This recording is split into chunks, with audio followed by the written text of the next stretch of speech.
What's going on? So, what did I think about that New York high school coach who got fired named Jim Zulu for pulling that girl's ponytail after a loss and the emotions? Because apparently he said she was kind of mocking him or something. And when he pulled it, her teammate number 24 stood up to him and pretty much was looking at him like, "What you doing, yo?" Props to the teammate. You know, these coaches have been abusive to these players. Now, let me say something.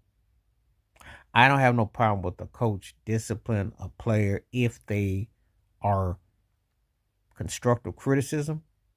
But when you put your hands on a player, I don't care on what level, you can't do those sort of things.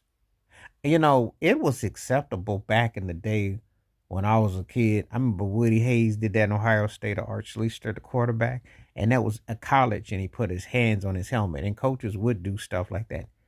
You're not supposed to do that. And this dude obviously is so old school that he ain't thinking you gonna snatch her by her wig, by her not her wig, by her ponytail, but let me just say like your wig and just pull down. Could cause all kinds of slights and jerks and motions and stuff. If you got a problem with her, then bench her. If you got a problem with her, then talk to her. Now there are words exchanged, but you don't put no hands on nobody like that.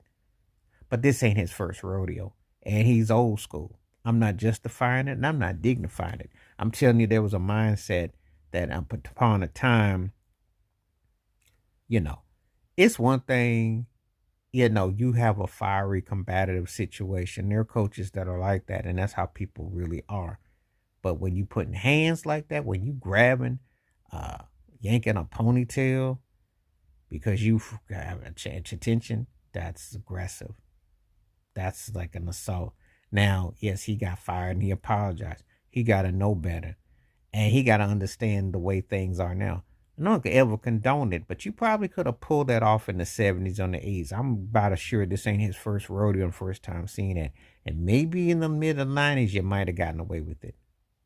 You may have. But you see, it's not condoned on either side.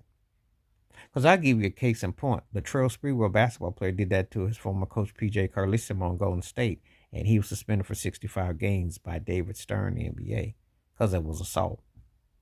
Now, PJ Carlissimo said a lot of stuff. And two things can be true at the same time. You don't have to like what somebody said, and you can't put your hands on folks like that. Because this is the kind of results that happen, you know. So this guy got caught on tape with it, and he got handled by the girl's teammate. So you know good and well that energy and instincts is a state